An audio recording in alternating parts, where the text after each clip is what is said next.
What's up, everybody? Rob Nakamura here with the High Chief, Zac Pauga. Together, we're fully hydrated. My brother, how you doing? I'm doing good, man. I'm doing good. My man. Hey, you know what? When we first started going live, I was a little worried if we were gonna have enough stuff to talk about. I And know. and now I find ourselves here at episode 6 going live that I gotta cut some stuff out sometimes. We got so much juicy stuff to talk about, but we're not gonna break tradition. We do the UFC pump and dump first, which, folks, if you're new to the show, that means we go over the last UFC event, look at what happened, give some love, give some criticism anywhere on the card. Anybody can get it. We don't tell each other beforehand. Now, I don't get to pick what we do, though. Mr. Pauga, you choose whether we pump or dump. And I just want to say beforehand, I tried to prepare a slide for what I think might be your pump. And I don't know if you're pumping or dumping first, but I guessed, and I want to know. Well, I just want to throw this out there before we get there. So let's go. so I'm pumping first. And it's not. I'm cheating you here. I'm cheating you here because it's would have been hard to pick because we had so much to talk about. We had so much to talk about last week, and we even went long, like an hour show. We had so much to talk about that I didn't even get to talk about my teammates fighting on the card. I had two teammates fighting on the card, Drew Dober and freaking DR. Gonna have to live it. DR Ngannou, both fighting on the card. So I'm pumping both of them because they both won. They both look great. I'll have to go with Dober. Like I knew it. I had the slide ready. Yes, I'm proud. I'm proud of myself. Sorry. Go ahead. Yeah, no, it's good. Perfect. And he's obviously good, right? Most KOs in lightweight history now secured it. Amazing. The funniest, saddest part is that like the memes about him beating up black guys all the time, like actually hurt his feelings. Like he actually legitimately does not like those memes, but he just can't stop knocking these black dudes out. Bruh. Hey, you know what though? Like the good thing about it is that he has feelings about it, but you can't choose. You know, it's you get your opponent. What are you supposed to do? Not knock him out? Like what are you supposed to do? Like only hit him a little bit? Like I don't know. Were you supposed to sub him all the time? Like that's his gift. He can knock people out, and I'm glad he got to show it. That is his gift. It's so, take it from me, guys. Take it from 19 professional fights. It's hard to knock people out. And Drew does it more often than not. I don't have the stats on, but we need to get a number here, guy, next. More often than not, than he's been in the cage, he's knocked his opponent out. Well, I know you schooled me on this before, but you know the brain only has so much ability to retain. When they were listing off his stats, I didn't know he had the most knockouts in the weight class. That's a fucking badass stat. I don't care what weight class you're in. That's a badass stat. And especially at probably the most competitive weight class over the course of the UFC, right? Lightweight, probably the most competitive in the history of the UFC. Yeah. Once again, shout out to Dober and shout out to me and you working together for a while, knowing that you're going to pick Mr. Dober because I had the slide ready. I'm just going to do it one more time. As much as I want to give Dober love on this, which I am, I'm joining you. I'm joining the party. I'm going to say that Mr. Johnson did kind of the same mistake he been doing, pulling straight back. Pulling straight back. You know where he's going to be. You can just guess, kind of estimate, whatever words you want to use. And with Dober, who can strike and knows, probably seen that well, probably already knew was coming, it created a massive highlight reel. They say it takes two to tangle. It also sometimes takes two to make a great highlight. So yeah, good job, Dober. Great stuff. All right, since we're pumping, I'm gonna go, since you went with a friend, I'm gonna go with a friend.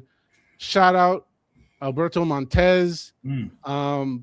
Dude, this guy has been waiting for this opportunity for so long. First off, I don't even know. I have so many positive things to say. I want to step all over myself because I also want to mention the fact that he's making his debut and gets a 100K bonus.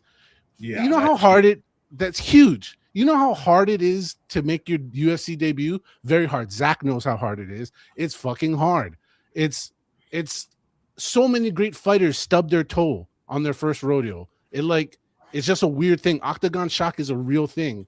And to go out there and do it, clean up, get the bonus while, folks, I hope you never had this kind of heaviness in your life, but we've all had heaviness. To have the kind of heaviness or someone just took their life close to you like he did on top of all this stuff. And I know this guy's been waiting to get in the octagon.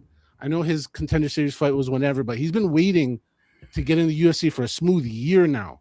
So all that personal anticipation with loss, with octagon shock, to come out and drop it like that, love it. Dude. So that was a great pick. That's such a good pump for everything that you said, for all the reasons you said, because he was handily winning that fight. He was before the finish. He was leagues above Turcios, and then he made the choice to go for his move and to get the finish. That's like speaking from experience. My UFC debut, Jordan Wright. I'm up 2 rounds, easy, right? I've held him against the cage, control time, boring fight. I'm up 2 rounds. He like whips a head kick that like flicks me in the nose, and I just go, yeah, I'm just gonna win this. Like we're just gonna kneel the football. I'm winning this match. I'm not doing anything crazy. Same thing. Boom, hold him against the cage for 5 minutes into the fight, and Montes did the opposite, right? To roll on an anaconda, and I know that's his move, but still the if you don't get that, you're now on bottom in a UFC fight, which is not a good place to be. And the like balls and the character to go for that and then win yourself a bonus, right? He came off Contender, so we know he's on 12-12, right? Well, now he's got 124 grand in the bank. That's life-changing money. Bingo. And nailed it, bro. Nailed it. I love your assist of the pump there. So we go to the dump. What are we doing? All right. My dump is they changed how they say his name every single time. I don't know if it's Long Jiao or Jiao Long. I don't know, but it's like, hey, I think he still won the fight. However, how many times are you going to kick someone in the nuts, dude? Like, dude, I'm so glad you picked this one because I had this slide to make some jokes totally different. So I'm so glad you picked this guy because now we got it. Yes. And Herb, credit to Herb too. Pump to Herb. Take the points, guys. Someone fouls, take the points, right? You end up with weird situations like this, but and like I said, I think he won all 3 rounds. He still should have won the fight. But how's like you're Cody Garbrandt and you're throwing up on the ground because you just got kicked in the nuts so hard. How are you supposed to like? And at that point, he couldn't he couldn't quit because they're in the 3rd round. They can go to the judges' scorecard. Like, how is that a fair fight? How is that fair in any way? And then to be winning a fight, which, like I said, I think he won in all 3 scorecards, but to foul yourself to losing, foul so many times that you lose, not just once, but foul twice and lose, that's ridiculous. Hey, first off, folks, me and Zach are talking actually, but we want your thoughts too. So please jump in, drop some comments. Better on YouTube if you go there. It's easier for us to pull up the comment. But help me out because I can't. Zach, can you remember the last time someone got a dead ass serious warning about getting DQ'd? No, I can't even remember. So sometimes a time someone's gotten 2 points in 1 round. I can't even remember that. Let alone, dude, you're about to be done. Like if it happens again, you're done. I've can't even. My brain cannot pull up a file. If someone does, please join us in this conversation. But yeah, you're right. Going from winning the fight and winning, like if you're just judging the fight, he was winning. That's why these point deductions matter so much. And I think it's good. Very good. Also, I want to give a micro pump to Cody Garbrandt for holding it in. He was retching and on the verge, and somehow he was able to hold it in until the bucket came around, so he didn't, toxify the octagon, because that would have been a whole mess, literally, metaphorically, and otherwise. So shout out Cody, like, bro, big balls on you for being able to keep it together, because I would have lost it. I'm not even kidding. Like, yeah, dude, you kick me. I want him DQ'd. If you're kicking me, and shout out to a lot of shout outs going on here. Yeah, to the War Master, Josh Barnett. Because if you get, he schooled me on this. If you throw up in the ring, that's a TKO. You're supposed to be a TKO. And Cody threw up in the ring. However, Josh posted that the time was off, that he did not throw up during the fight, technically. The time was off, and that was on foul time. So it does not count towards getting DQ'd when you do whatever happened during a foul, right? You're allowed to wipe your eyes if you got poked in the eye. Those are all things that are allowed. And why, like, as soon as you throw up in the bucket, same thing. Because I know if you throw up in the ring, that's a TKO. And but when they let it go, I was like, what is happening right now? Yeah. Damn. Hey, you know what? Again, shout out Mr. Barnett, the War Master. Ms. Barnett, if you're watching, I've seen you fight multiple times in Hawaii, so shout out. But yeah, dude, that what a crazy match that was, in all honesty. All right, random, not part of the usual pump and dump, but I have to pull this up just because, and I just want to, I guess, pump it. The trilogy we need that nobody asked for, based on a rematch that was kind of stupid on paper.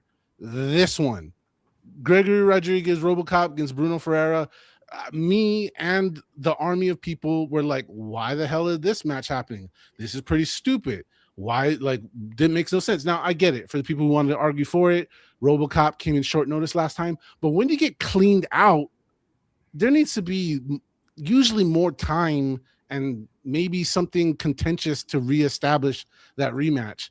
This one just came together, and shit, I need a trilogy now. I need it tomorrow, next week, whenever. Soon as Bruno's clear, dude, give me that trilogy now. The best gift from the fight gods. But this is why you don't do rematches if they're not for the belt. This is why, because they're 1-1. And to Bruno's, like, it's bad news for Bruno, because there should be a rematch.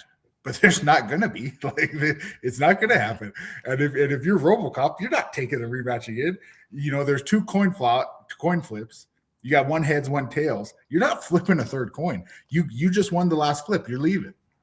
Man, I'm old school, and I believe trilogies are what make stars. They used to be the way if boxing legends got made. Trilogies are important to fighters.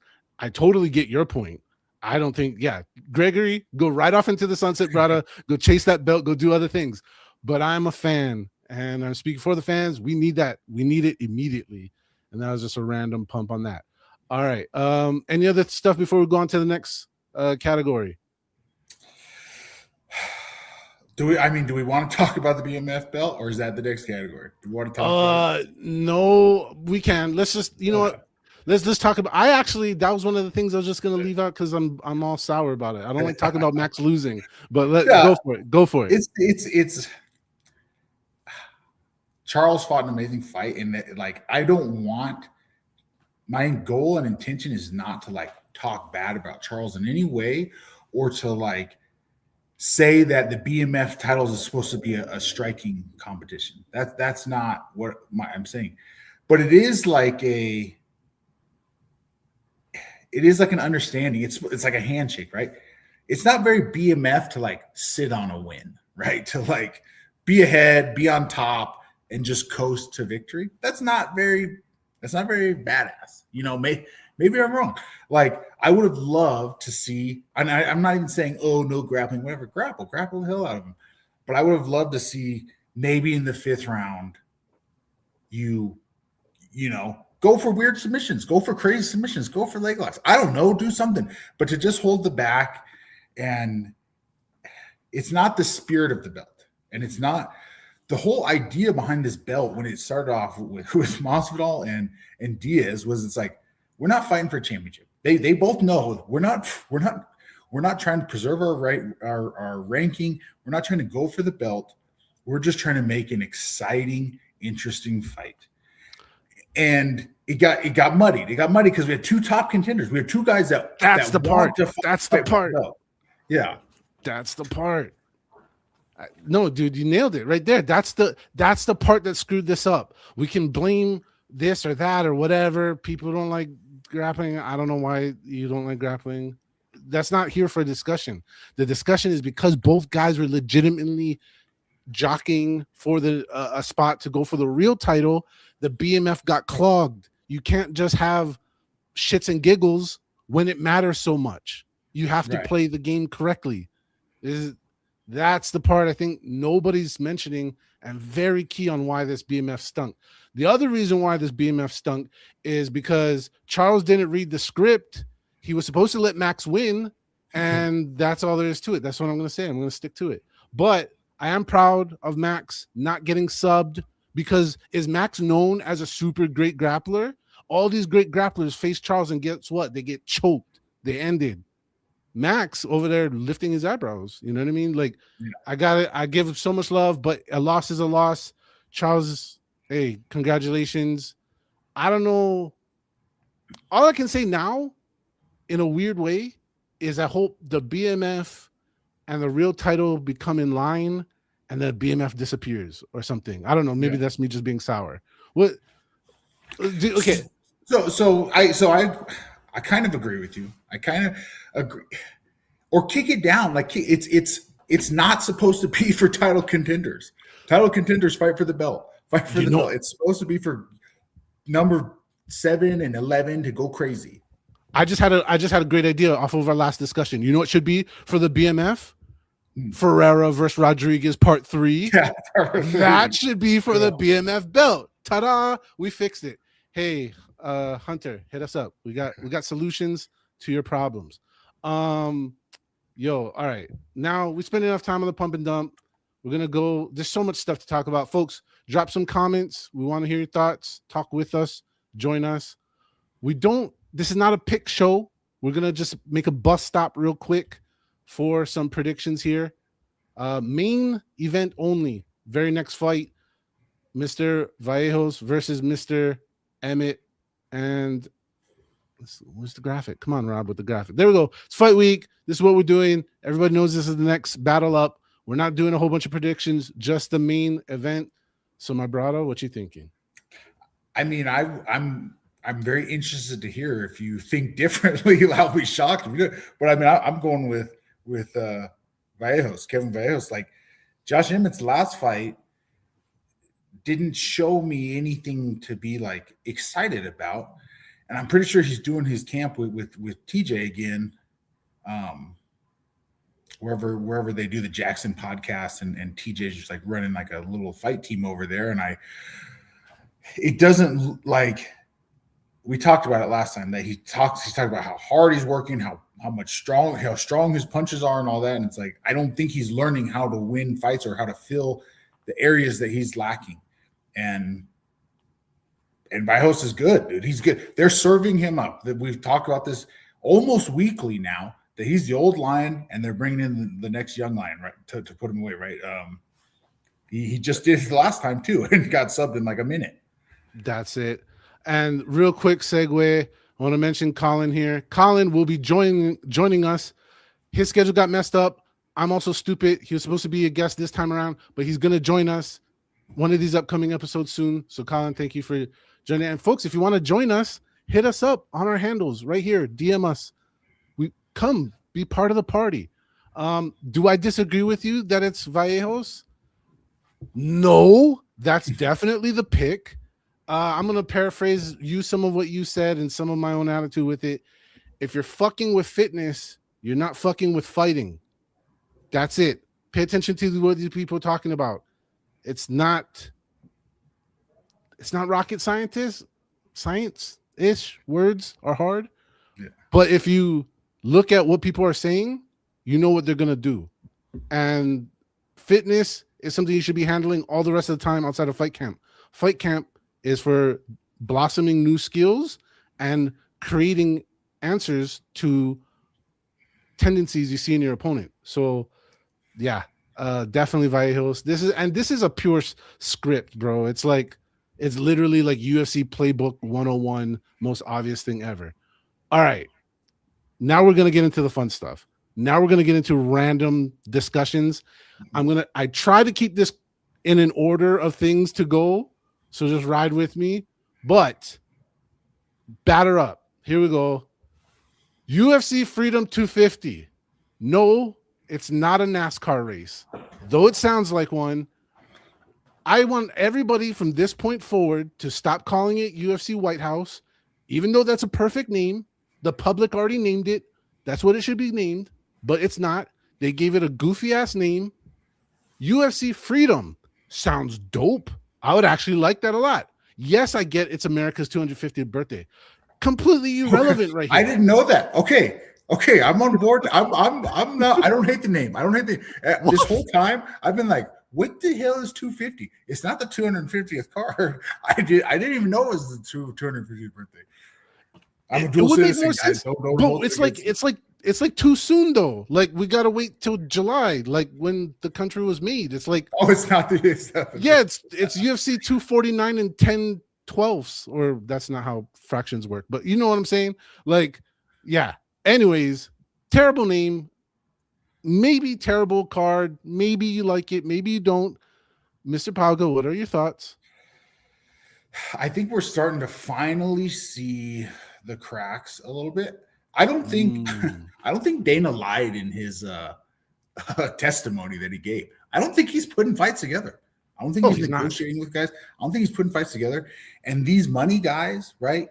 The guys, Hunter, the guys he has putting together fights are so far. They're money guys. They're so far removed from like being fighters, right? None of them are fighters, but even being fight fans. They're X's and O's, ones and zeros guys. And they're putting this together and they're going, oh, we'll probably turn a profit right here.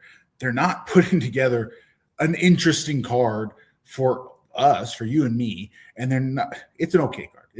I don't want to hate on it too much. It's an okay card, but it was sold to us as this epic, ridiculous 6 title fight card. And like, there's 2 pieces. I'm rambling now. This is ramble, bro. We go live. Like, this is why nobody wants to pay fighters, right? This is why nobody wants to pay fighters, because the second that, like, I know for a fact everyone that they talked to knew that they needed them for this card. So everybody was like, hey, you want to make the White House card good, you got to pay me a little bit more. And Hunter's just going, nope, we'll go to the next guy. Nope, we'll go to the next guy. Nope, we'll go to the next guy, until you get the card that we have right now. Yeah. And once again, I'll say it to people, join us, comment on X. We can pull up your comments, join us on YouTube, whatever. If you're on Instagram, I'm sorry, that's not how the software works. We'll try to get to you later. I try to click back and forth on Instagram, but X and YouTube, they come through the channels, the chats come through. Yeah, share your thoughts on UFC Freedom 250. Here, my thought was I shared this last week. I'll say it again. Why not? It's still relevant. When you tell everybody it's only going to be 6 or 7 fights, 6, 7, that you put a lot of fucking pressure on yourself. If you have a card with 13 to 15 fights, 15 being a little bit more old school, you have room for shitty fights or unknown fights. You have no wiggle room. If it's 6 fights, they need to all hit. That's like when an artist puts out just a 6-track album. It better be all good ones, right? So, one, dude, I was like down for. I kind of disagreed with you. Like, if it was 6 bangers, I kind of like that. I'm down with 6 with 6 awesome fights, or 6 title fights, like they said originally. Like, no one's even talked about Pereira moving up to heavyweight, because everyone's so disappointed that he's not fighting John Jones. Everyone's like, oh, someone else is gonna beat Gane again and become the interim champion. Like, this doesn't make any sense. Yeah, it doesn't. And it really just creates more open loops. Titles are starting to become meaningless because everybody's just dropping them and not defending them. which is my own personal gripe. Look at my ex. I already cried about it, but it's causing decay in the championship prestige.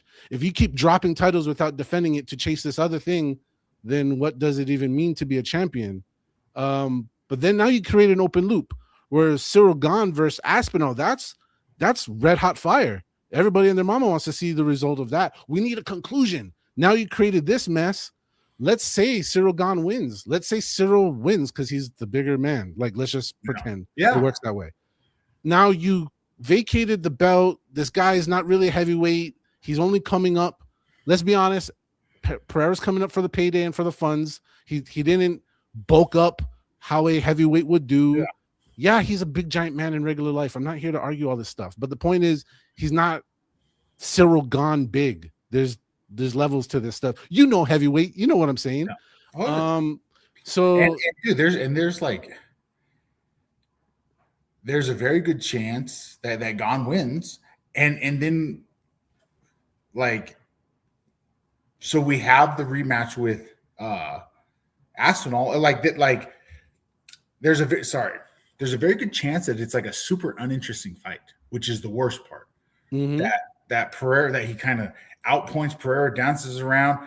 That's Gane's game, right? Gane gets knockouts, he knocks people out, but he went through a big stretch before he beat Derek Lewis for the first interim title that he had. He went through a big stretch of just like outpointing people, and I still don't know why the UFC is so in love with him that had like 4 or 5 title shots. I just don't understand the UFC's love for him, because he's not that entertaining, in my opinion. Excellent fighter, very good, but just not must see TV. Yeah, and to Azur's point, 60 million. I don't want to even be a dick, but I know how much it costs to put MMA on TV. 60 million, because of what exactly? Like, where's the 60 million going? Is like all the seats going to be like maglev? Like how? Like, I don't know. Just pieces of the puzzle's not matching up. I hope the fights are good. I hope the fighters, because they're the real magic of every fight. I hope the fighters come out, make the fights really epic, make us all forget all the nonsense leading up to it. I'm kind of like whatever's, you know what I mean? Like, I think the main event's cool. The heavyweight matchup for the interim belt just seems unnecessary for another interim on top of it. It would have been awesome if it was John Jones. It would have been so cool if it was John Jones. I'm so tired of Cyril Gane. It's a different thing. It's a different thing leaking in. I'm so tired of Cyril Gane. And because he poked Tom in the eye, he gets another shot at the belt. Like, what do we do? Yep. What are we doing? We're going to get around to Mr. Jones in just a little bit. We're going to hit the brakes. We're going to pivot. We're going to go in another direction, because something else happened last night that was pretty damn cool. ZUFFA boxing. And I got a lot to say about this, because there was some cool stuff. And this is my first time trying this, so bear with me as I get it going. The cool stuff was the apex was echoing with Chehus. And if you have any Polynesian friends, you know what that's about.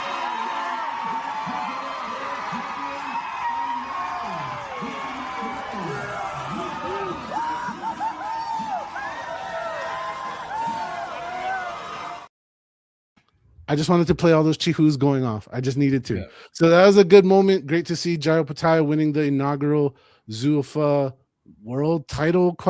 Because not everybody's recognizing it. So it's kind of a world title, kind of just fringe title. There's all kinds of drama with that.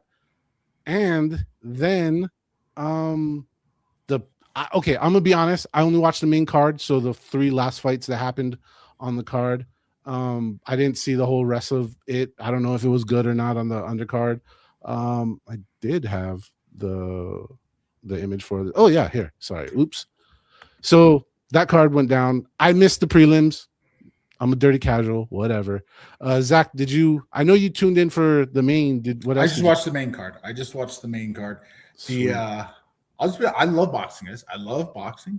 But I'm not going to sit through a whole card of boxing just because of the smaller weights don't always get finishes, right? It's not like in MMA with the submissions and everything involved, you can like almost bank that the lower skill, the more finishes there are.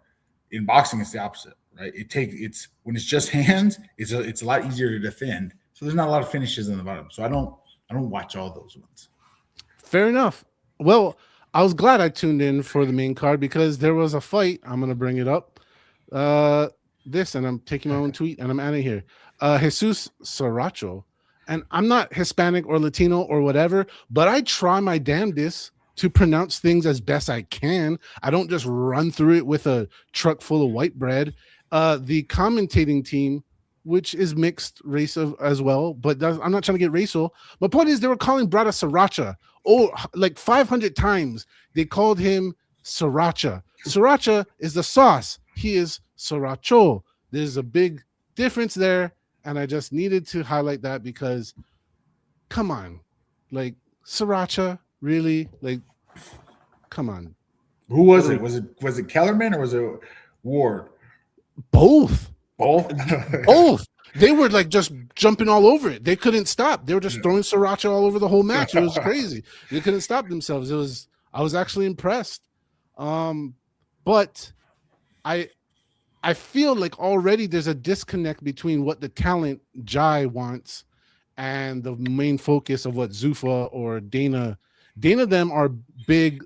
Post-fight, he was basically, and I'm paraphrasing here, like kind of like talking shit on the other alphabet gangs, which I agree to some degree.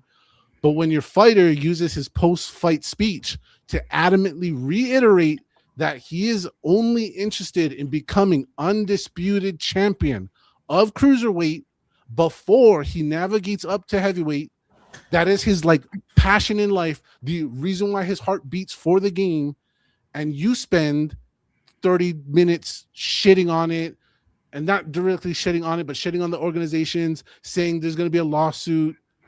That's not how boxing works. There's a lot. Why boxing is corrupt is because there's a lot of handshaking and neck rubbing. It happens. You give me something, I give you something back. That's how boxing works. You can't just say fuck you everybody, which Dana White is used to doing, and then work shit out. That's not how it works. So yeah, I don't know, man. Yeah, so we know Conor Ben's contract. We know it's one fight for $15 million. I don't know. We don't know Jai's contract. I don't know what he's under, but like he either he doesn't know, either he doesn't, because you're right. That's a weird thing to use your post-fight speech for. If you can't unify the belts, if you're not allowed to unify the belts, that's a weird goal to state to the public. It was a good fight though. Like that was a good title fight. The dude was they didn't just give him some scrub to blow out of the water. That dude was game, was tough, was throwing heat. I enjoyed the card. It was an entertaining card. I made, and I get like, I'm trying not to be a boxing casual, but I guess I am. I made some comments about the ref. I was like, I like this ref. He's letting them get in there and be dirty and all this stuff.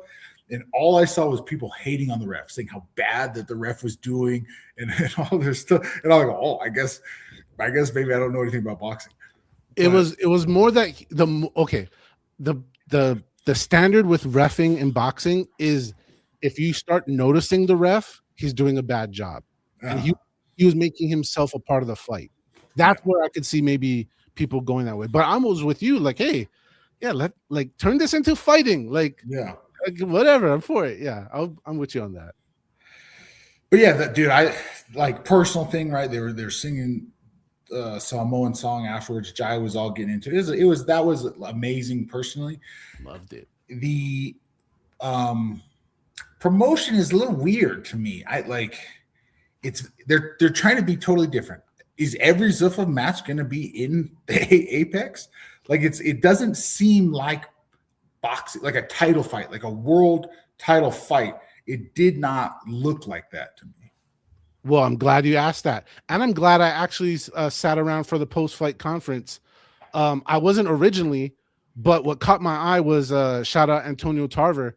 He was sweating like it was July in Las Vegas. And I was like, why is Brada sweating so bad? And then I ended up watching the whole post-fight show. So because of that, I got to hear Dana say that they're going to take Zuffa boxing on the road. They have some plans for arena shows. He didn't say arena, but he said on the road and bigger shows. So what? Do the math. But yeah, you're right. It's hard to have a world title fight in a 1,200 people, right there. To 1,200 people or so. Folks, drop your comments. Join us. We had Colin, we had Zura dropping thoughts on Zuffa boxing and anything else you guys want to talk about. I think this is the most viewers we've had, live viewers we've had. So tune in. It'll make the show go a lot easier when we have things to talk about. But we got plans, we got things to talk about. But absolutely, leave some comments. And folks, every night, Monday, 7 p.m. Pacific time, figure it out in your own time zone. Every Monday, we'll be here breaking down the biggest things in combat sports. So maybe not the biggest thing, but kind of interesting because he answered the call once upon a time. And that being, who am I talking about? Dana White. If you guys are longtime fans of the UFC, you might remember a time where in Tito Ortiz's contract, he had a clause that allowed him to fight Dana White. And Dana made weight, and they're going to do it. And then Tito, showing a little bit of intelligence, decided to pull out of the fight and didn't do it because punching your promoter and manager is a bad idea, no matter how cool it sounds. So he actually he is smarter than what people want to give him credit for. Shout out Tito, love you. But the point is, this is what I'm getting to. This right here. If Eddie wants to box, we can box. They've been, talking shit through business, stealing each other's talents in one way or another, getting under each other's skin. And man, I wish I could add a gif of the take my money gif right now, but take my money, bro. Like I finally want to see guys who profit off of other guys getting punched, get punched. Well, I think this is all it's all closed now. It's all looped around and closed because Eddie was like, I'll do it. Eddie was like, how could I get called out and not do it? I'll do it. And he agreed to do it. And then he got back to Dana. It might have been last night. They got back to him and he like shut it down. He was like, I'm 56 years old. I shouldn't be boxing anybody. And like, listen, I'm a fan is not the right word. I respect Dana White. I respect what this dude, what he has done as a promoter in fight sports for tons of people that I know. I have so much respect for Dana White, so much admiration for what he has done. He's in a weird phase of his life and career right now where he's just saying stuff. He's just saying random stuff. And then when it comes, he's just saying, no, we never talked to John Jones. We never, ever talked to him. And it comes back, they go, oh, John tweeted, says you guys have been talking. He goes, I never said we never talked to him. We talked to him. And it's like, he's just in this weird loop right now where he's just saying things. He's just saying things. And then people call it on him. And he's like, oh, no, I didn't say that. I want to say it's the progression of great promoters. This happens to like all the great promoters. Once they reach Master Chief level, they just lie. Like they just lie. Like anything that works, they just lie. And Dana's reached that level. God bless him. Cool, whatever. I do want to say it's bullshit though. Like, get out there, bro. You're not 88. And even if he was, Mike Tyson just took a fight, right? Roy Jones just took a fight. If you're near equal age, scrap. Yeah, that's all I say. Floyd's like 54. Yeah, whatever. Near equal age, scrap. That's it. That's all. That's my message.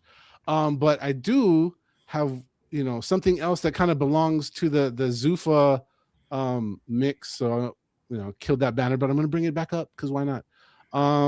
1 second.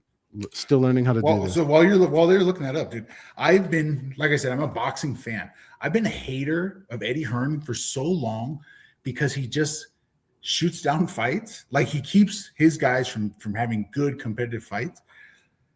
But he's been on a tear the last like 3 weeks where everything that he says, everything that he does, signing Tom Aspinall, agreeing to fight Dana. I'm like, dude, this guy is is doing it right now. Like Eddie Hearn is on fire right now. He is, dude. Shout out Eddie.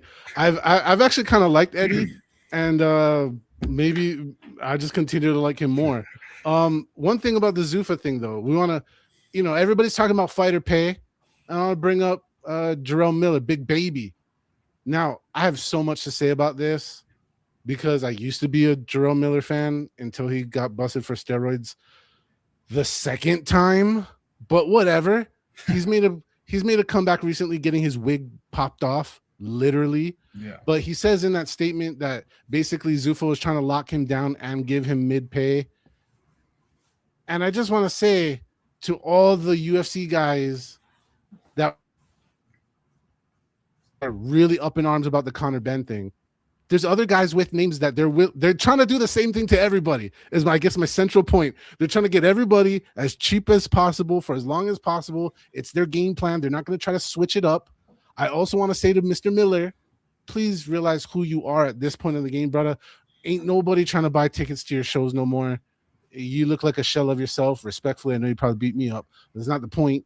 The point is your best days have come and gone. So maybe signing with ZUFFA is a good idea. Maybe not that specific deal, but I just want to say once again, like they're trying to fuck everybody. And I get so much hate. I get so much hate for this. People acting like, oh, I'm a bootlicker, like, oh, you'd like all this. This is business, guys. This is how business works.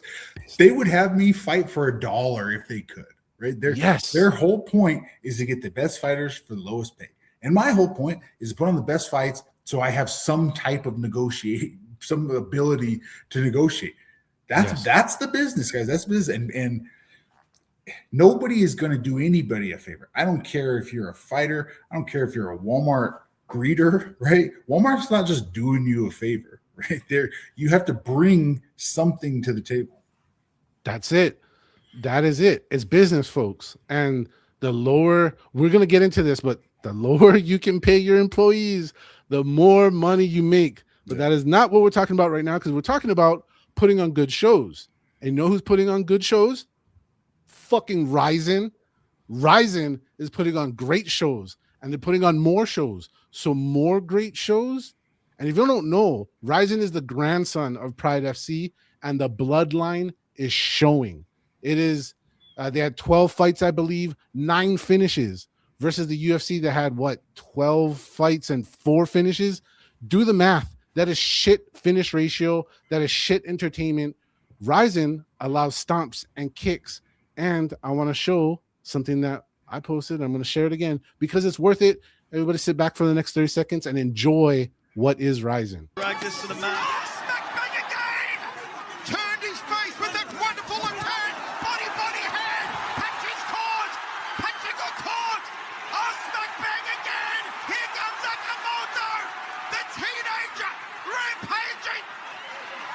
Crazy scenes inside Ariake Arena. And Punches busted up. He tagged him again. The big Kamosh Punch went down. The bell's going to save him. Nakamoto unloading. It's crazy. It's a barrage. It's an assault.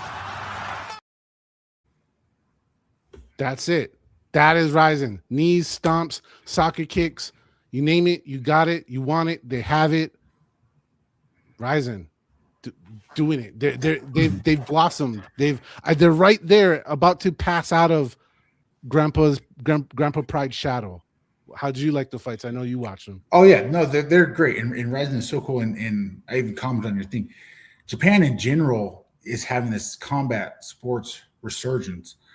That's awesome. And I don't know if we have any lawyers watching us, right? The U.S. has a thing called tort law. Has a thing called tort law where you can like sue people if like the hot coffee, if their coffee was too hot, right? You don't have to make sure it's not hot yourself.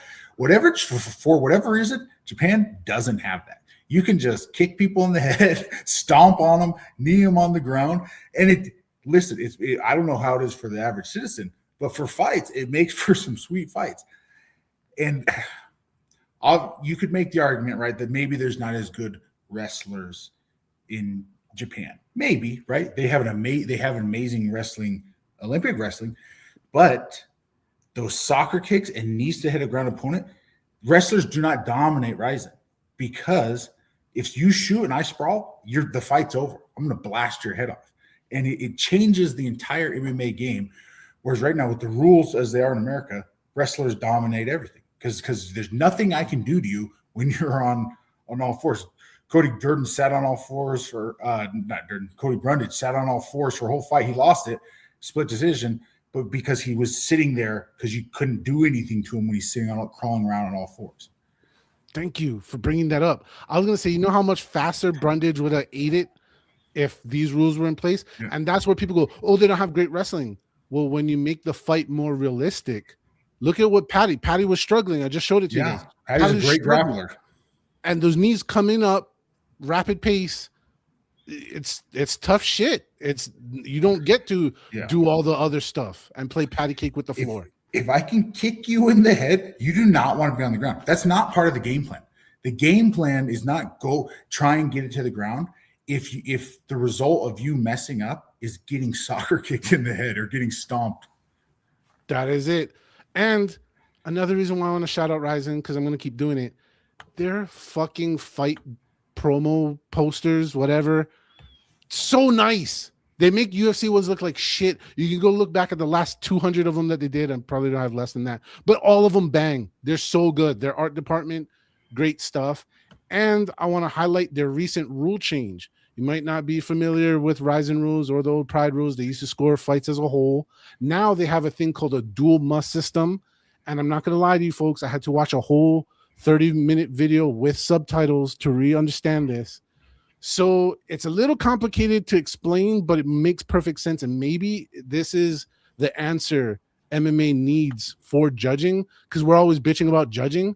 So they just adopted the 10-point system, which they never had before. So they are scoring individual rounds, but it inherits the old closest to winning system. So if you had the easiest summary I could give to you, let's say you had 2 rounds where you just kind of won by control and light damage, not much, you 10-9s, and it wasn't real definitive at all, but then in the 3rd round, fighter B, who was on the downside, rocks your world and almost takes the show. He gets to win. You can use the 10-point system and give him more points, and it also breaks down to the 3D system of damage, dominance, duration, like ours. So it borrows from our system, inherits a little substance from the old. So if the fight goes the distance, you still use the 10-point system and find your way there. But if you're playing patty cake and then someone almost kills you, you won the fight. So there you go. They changed the rules. First fight with it, big, huge upgrade, huge stuff. And as long as we're glazing RIZIN, there's so much dumb, this would solve weight cutting, this would solve weight cutting. They've solved it, in my opinion, right? They've solved it, in my opinion, with a red card. You miss weight, you get a red card. That means you cannot win the fight unless you get a finish. It's a good answer, in my opinion. It's a good answer. Great answer. Solid. I'm glad you brought that one up. Yeah, the yellow card, red card system, but the weight missing penalty, huge and really, really important. All right.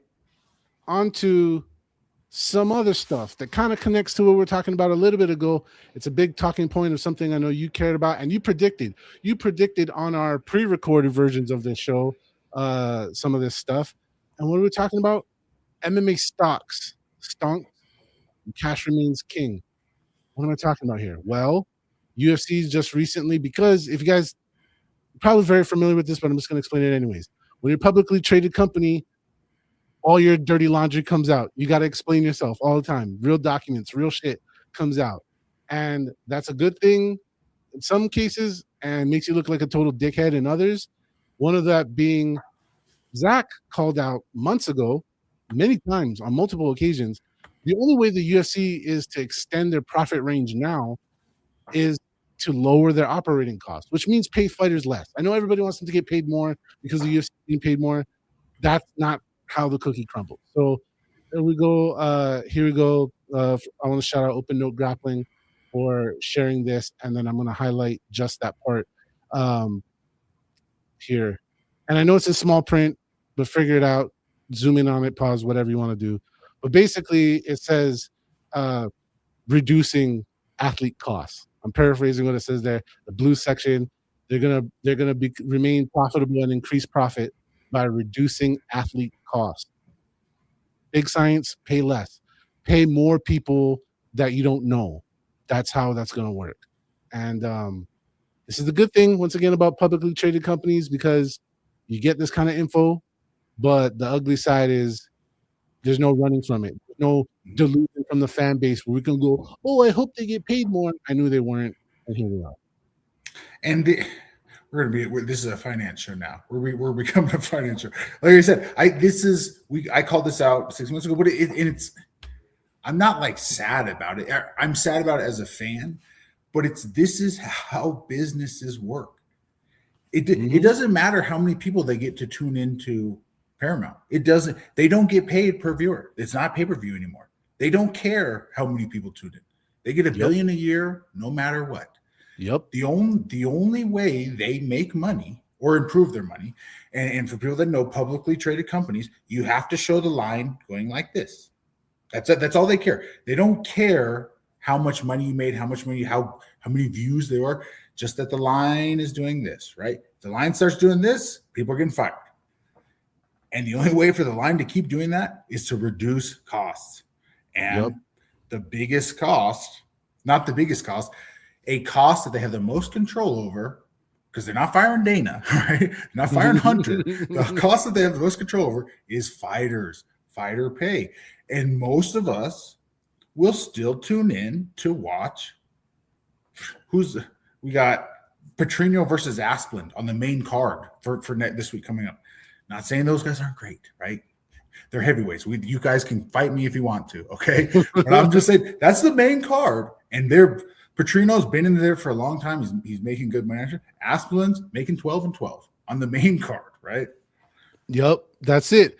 And folks, that's the kind of the point, right? Is that the UFC is a for-profit, publicly traded company. They're not for the love of the game. And I want to highlight this very clearly to all 150 people that are here, so you can go tell your friends. You, me, Zach too. We're not the customer. We're not the customer of the UFC. The customer of the UFC is Paramount. They only cared about them and their other endorsement figures who pay them big money. We're literally small potatoes. We're not the focus group. We do not matter to their efforts, and it shows.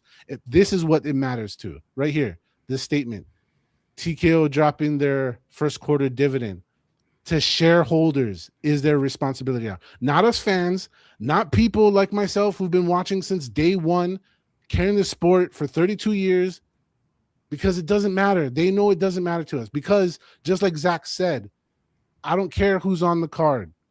I used to watch fights when he didn't know who was on the card. Zach used to watch fights when we didn't know who was going to be on the card at all. Nobody knew, but we just showed up. And guess what? We'll keep doing it. So they got us like a fish on the hook. They got us already. It's done. The deal's done. But this right here, dividends, making money for the shareholders and all their internal people, that's all that matters. The rest of it, the athletes, all of our crying, it doesn't matter at all. At all. So I just need to highlight that. Now, for the good part, though, this is something that we kind of, people have been dogging, and there's reason to. They deserve the criticism. We criticized them a little bit last week, but stonks. Here we go. GFL going public, right? Bringing it. So a lot of people are like, they're a fucking scam. They're a scam. Well, it can't be too bad of a scam once you become a publicly traded company, because you're going to have to disclose all this dirty laundry and stuff and your intentions and what's going on and your game plan and your business proposition, just like the UFC. I'm not saying they're going to be like the UFC, but it's a far less scammy once you become a real stock. And I just wanted that look on your face. I'm glad I get to see it now. Bro, we throwing money on GFL, baby. We're buying some GFL stock. Let's go. Stocks, buy some GFL stock. I'll look and see what they call. I'll see what one share is. I'll see what shares. But so this is it's just Now I'm using all my finance knowledge now. What this basically means to me is that it was a scam. It was a scam before, and now they're trying to go legit. Now they're going, they got us, guys. We weren't able to sell that thing off. The Ponzi scheme didn't work. We're going legit. Give us your money, and we'll do okay with it. Like I said, like I said last week, I want competition for UFC. I want the GFL to do well and to pay fighters, but who's buying these shares? Who's buying GFL shares? You are. I'm 51%. You know, I don't got that kind of money. I would be nice, but I'm gonna buy a bunch. And you know what?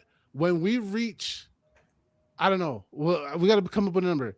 Folks, subscribe to our channel on YouTube, and when we get to 1,000 subscribers, I'm gonna give you GFL stock. GFL stocks. I'm gonna give you GFL stock. Right? You got it live here, recorded for all time. How many stock? I don't know yet. We'll see. But you got to wear like a suit and stuff that says GFL owner on it. GFL. I better get one of those when I buy the stock. They better be part of the package. Better part of the comps package. I'm for it. You guys know already. Any fight league, I'm for them. I want the best for all fight leagues because Zach was in the draft, kind of got screwed over. Other friends of mine, 4 other ones were in the draft, got screwed over. I want it to work out. I want there to be job opportunities. If everybody works for the UFC, then there's only 12 fucking jobs a week. That's terrible. Did I say terrible? Yeah, because that's what it is. And the more the better, which kind of brings me to somebody who's a good friend of mine, who I was just talking to before we got on the show, who got screwed over in the GFL draft like you. But that's water behind us. GFL stock, buy it. Who am I talking about? What am I talking about? Well, I got to get to this banner first so it makes sense. Francis Ngannou versus Felipe Lins. And no, I'm not friends with Francis Ngannou, but I am friends with Felipe Lins. So I'm real happy to talk about this fight.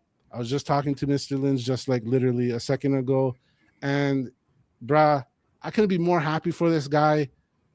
Like many other fighters got their hopes up with the GFL. They got screwed over by things not happening. And then he's like sat, like he was just sitting like a whole year now. And that's bummer. You're a fighter. Yeah. You're an athlete. You're anybody with a dream. Sitting for a whole year sucks, especially when you're later in your career. But this guy's not a chump, dude. 2018 PFL world champion through the tournament where you had to win twice in one night. He was on a 4-fight win streak in the UFC before the UFC decided to not renegotiate because they want cheap athletes, like we were just talking about. They want cheap athletes, and he was not a cheap athlete. So they did him dirty, cut him on a win streak. Bullshit. But now he's here fighting Francis on the MVP card. That could be the new challenger. Like, I wish I had the graphic. New challenger accepted. Like, MVP is that thing now. It's that thing that could be a disruptor. And I seen someone post this on Twitter. I want to give them the credit, but I just brain farted who it was. But they said, wouldn't it be great if John Jones and Francis happened for MVP? And that's too soon, but let's talk about this fight. My man, what's your thoughts? So you really, really hit the nail on the head that Felipe Lins is he's no chump, right? He's not a guy like me who got cut from the UFC for losing fights. He four in a row, and PFL champion, 4-fight winning streak in light heavyweight, the hardest division on earth, right? The most competitive, nastiest division that exists. He was on a 4-fight win streak, and the UFC cut him for whatever reason. Who knows why? Lins is no joke. He's going to be a hard opponent. I mean, Francis obviously has the nuclear option. He can blow anybody's head off.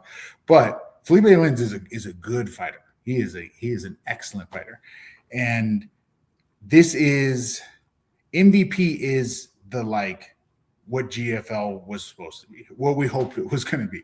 I love that they're doing this. I love that they're getting Francis, that they're making fights and they're making this card interesting and exciting. And they have experience putting on boxing shows.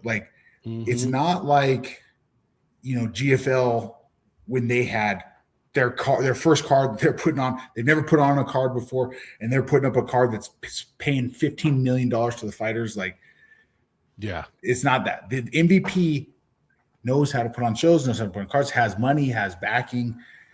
It's going to be really cool. It's going to be really, really cool to see what comes up for it and what other fights we get on it. Who else ends up on the card?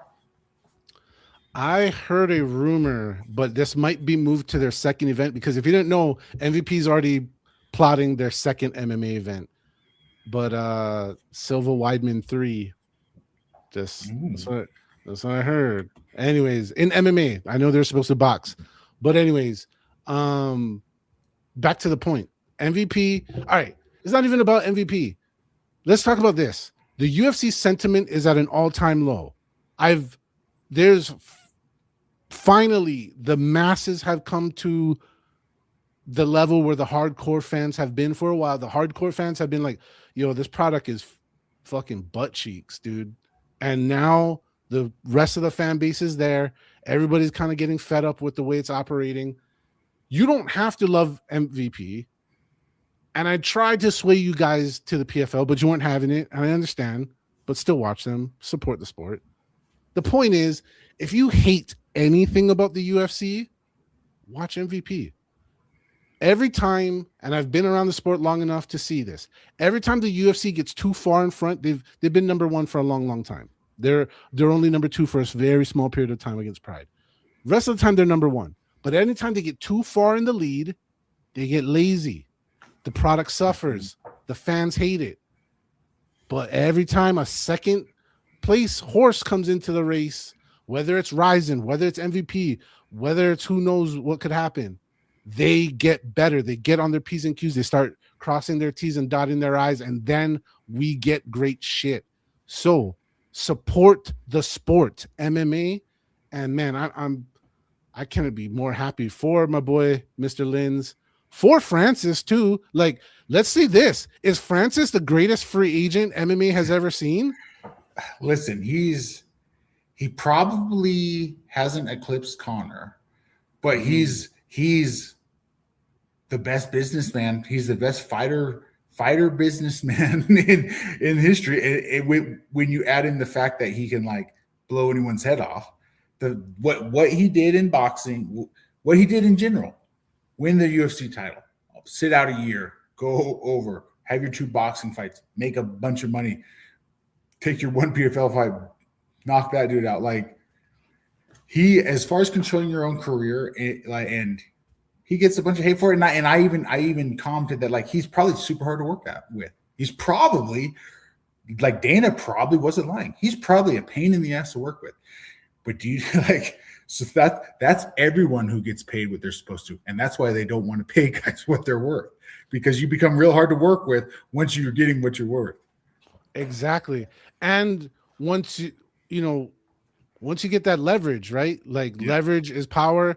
And you ever try to put 2 levers against each other, it doesn't work. You need a stiff object and a lever, then it works. And so that's why the UFC doesn't want that. But here, back to the point. Great shit, Francis. I love seeing him making all these moves, making all these things happen.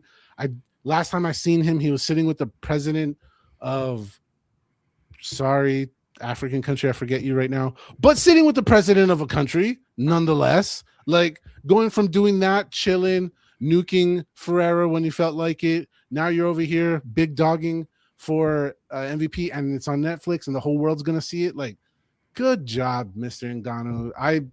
I really think you are the primest example. Like, Conor might have got like the most money through the Mayweather fight, but as far as grabbing the next branch or the next monkey bar on the making a career out of free agency, being outside of the UFC, absolutely. Yeah, you nailed it, bro. And I hope other fighters look at you and continue to do that, because that too is a weapon to make the UFC get better. They don't have to act right. They're like that abusive partner in a relationship. They don't gotta act right because ain't nothing happening to them. But until they get checked, then they gotta act right. And well, there's someone else in the pipeline that is telling them they gotta act right. And breaking news today, dropping on all of us. John Jones, drama. But finally, he ain't guilty. Yeah, I had to do it. But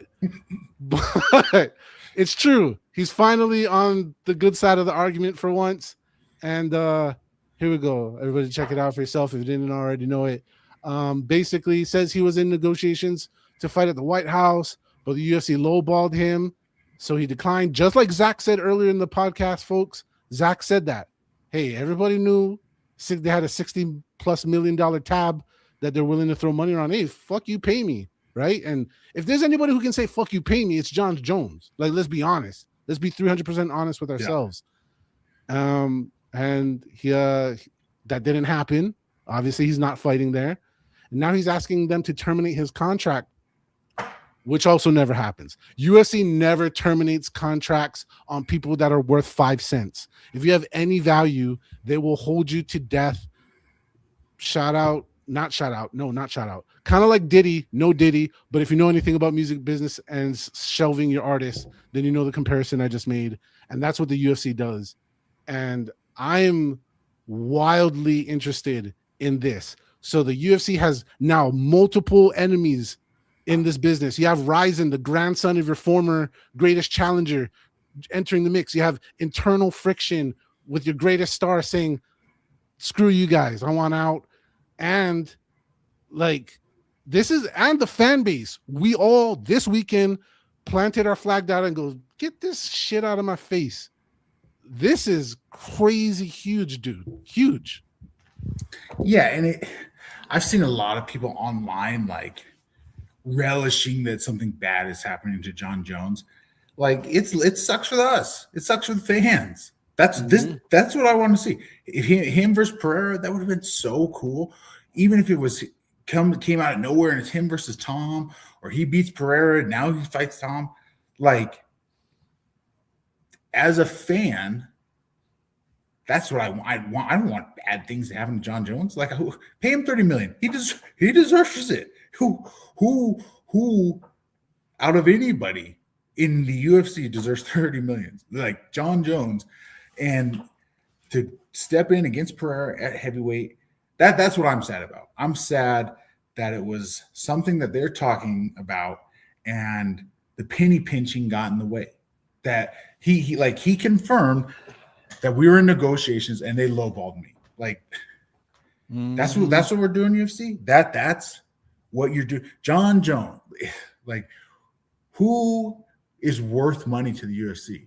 If it's not John Jones, like, if John Jones is getting lowballed, who? Like, Sean O'Malley, like, who are they paying? Who are they paying? Well, who are they paying? They're not paying you. They're not paying anybody what they're worth. And the problem is, when I just went on a long tirade before about how that's business, blah blah blah, all that stuff. But what sucks is when we lose out on cool fights, on great, amazing fights. Pereira versus John would have been so cool. And John probably wins, right? John probably wins. And like, we lose out on that opportunity because of penny pinching, not because of fighter pay, right? Because they don't want to pay the top what they're worth. And if they don't want to pay the top what they're worth, they ain't never going to pay the average guy. They're not going to pay the guys filling up your weeks with fights and fight cards. All those people are going to get screwed if the lead horse can't get compensated. Man, I never thought I'd go full circle for advocating for John Jones, but here I am. I hope he's healthy. I'm glad he's feeling good to fight, and stem cells worked for his hip or whatever. Everybody said this. Everybody said it, and I'll say it. The UFC lacks not just stars, but what does a star create? Gravity. Guys that draw in the public's attention. John Jones is like their last guy that can do it. Alex Pereira, no matter how much you guys want to say that, Alex Pereira is still within our own world, right? Our own little world that we live in our own MMA world that we like. Oh yeah, he's a star. Alex Pereira is not a star. Go to your local grocery store and say Alex Pereira to somebody and see what happens. Like, yeah, it ain't happening. John Jones. And here's something that's even bigger. Like, we all thought all the fighters, we all thought that like maybe this one card, they would do what it takes to put on a bad card, pay fighters what they're worth, do something sweet to make this happen, right? To make this White House card 6 banger fights, make it amazing. And now I feel like we've said this 20 times now. If they're not going to do it, if they're not going to do it for Freedom 250, I'm plugging it in. If they're not going to do it for Freedom 250, they're not going to pay anybody anything what they're worth for any card. Nobody has any negotiate. Nobody has any leverage. There's no leverage as a UFC fighter because they don't care, right? They're sitting on $1 billion. And they're just deciding how to spend it every year. That's it. That's the bottom line, because Stone Cold said so right there. Let's get to it. Main event should have been Gene Silva and Rob Font. That is a lovely take, and why not? But that's the point, right? Like, they're running out. Like, how many other matchups are you going to get? Like, that's what they're going to have to run without. Yeah. They're slowly running into that being the main event of something major, which ain't going to work. All right, folks, we're running way later than normally do. We try to stick for an hour. Thank you for sticking with us, but we're not done yet. I have one last thing to share because I love it so much. And they give all the vibes that UFC did back in the 90s. What I'm talking about? BKFC. BKFC is going down this week. They're doing it over in the UK, so it's going to be early for us in the States. And you might go, well, who's fighting? That's the best part, motherfuckers. You don't need to know who's fighting because it's just going to be banger ass fights and people getting knocked out and getting bloody and awesomeness. You don't need to know nobody. And the fights are going to be good. BKFC does not put on shit fights. It's literally my favorite league outside of Combate Global and the UFC and RIZIN. And I can keep listing other things, but still, BKFC fucking murders. And if you're not watching it, you're missing out. And I genuinely feel bad for you. And I'm asking you deeply from the bottom of my heart to watch BKFC. It's going down. You won't miss the UFC because once again, it's early time. So ta-da, there you go. Do that. Let's see. We got other comments. Wait. Thought on up-and-comer UFC contender Ivan Drago. What is we want to answer that one, Zach? I don't have an answer. Oh. It's from Ivan Gonzalez is the person is the commenter. I don't have many thoughts, but good luck with your career, man. There we go. And always love to everybody up and coming doing the thing. Folks, we're gonna be near the ending time here. Zach, we talked about a lot of stuff, so much stuff. Is there anything you want to say before we go our separate ways, man? I've said this before. I've said this before. We talked a lot of business tonight, right? We talked a lot of business. We talked a lot of like fighter pay not going to change, blah blah blah that stuff. If you care about fighter pay, you can go on X and like talk shit to fighters. Like, that's cool. You can do that, or you're already doing it. Every single fighter has something that they're doing outside of fighting. The 176 of you that are watching this, thank you. That is helping me. That's helping Rob. If there's a fighter that you like, I promise you they have some link, maybe they have an OnlyFans. I don't know. There's something, right? There's ways for you to support your fighter other than talking shit about Dana White. And it's always going to be better to be proactive about it. And it's going to mean more to the fighter than for you to go, oh, yeah, screw Dana White. And that doesn't help us at all, right? That's it. That's a direct way. The direct way is hit them up. Directly contribute to them. Maybe contribute, buy some of their merch. Hit up their sponsors, support their sponsors, tag their sponsor and tag them and be like, because, XYZ, I tried XYZ product and ta-da, that really helps, folks. Just letting you know, that's part of my world. And I'll say this, the indirect way, the easiest way is watch and support everything. Anywhere people are getting bloody and bruised for your entertainment, watch it. Just put your attention on it. Drop a comment about it. Literally, that's it. Just your participation in the sport goes a long way. You might not believe that. You might not think your one positive remark about a league doesn't do a lot. It does. It really does. So enjoy yourself. Enjoy the fights. It's been a good time. We'll see you next time. But in the meantime, stay fully hydrated. All right.